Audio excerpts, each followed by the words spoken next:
అంతర్జాతీయ మహిళా దినోత్సవాల్లో భాగంగా శ్రీకాకుళంలో నాబార్డ్ ఐసిడిఎస్ ఆధ్వర్యంలో పలు విభాగాలకు చెందిన మహిళలకు సన్మాన కార్యక్రమం నిర్వహించారు. ఈ కార్యక్రమానికి నాబార్డ్ జిల్లా డీడీఎం రమేష్ కృష్ణ అధ్యక్షత వహించారు.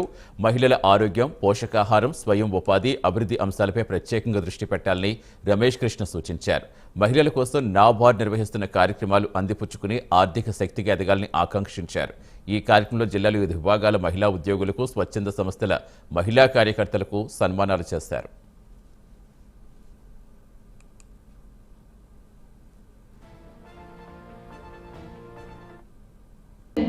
ఎందుకంటే రిలాక్సేషన్ జరుగుతుందంటే మనకు తెలుసు, మనము ఇక్కడ ఒక పోస్ట్ కూడా చేస్తున్నారు, మహిళల అన్ని రంగాలను ముందుండాలి లేదా ముందుండి నడిపించాలి. నేను నా చిన్నప్పటి నుంచి చూస్తున్నానండి, కుటుంబ వ్యవస్థ అనేది ఫస్ట్ ఆడవాళ్ళ మీద ఆధారపడి ఉంది. ఒక తల్లిని భూదేవితో సమానంగా పోల్చారు. భూదేవికి ఎందుకు పోల్చారని మీరు అనుకోవచ్చు. భూదేవి చాలా పేషెన్సీగా, చాలా నెమ్మదిగా, అంటే తిరిగి పోషించేటంత ఓపికతో ఉంటుందట. ఎందుకు ఉంటుందంటే భూమిలో నుంచి మనము ఏ డస్ట్ వేసినా స్వీకరిస్తుంది.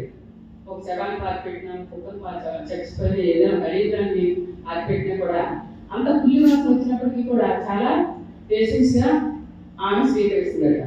ఇంకా ఏముంది, భూమిలోనే ఉంది. మనం ఏమి ఇచ్చినప్పటికీ కూడా మనకి ఒక తినే పళ్ళు, ఆహారం అన్నీ కూడా భూమి నుంచే వస్తాయి కదండి. అంటే మనం ఎంత చెత్త చేసినా, ఎంత కలుషితం చేసినప్పటికీ కూడా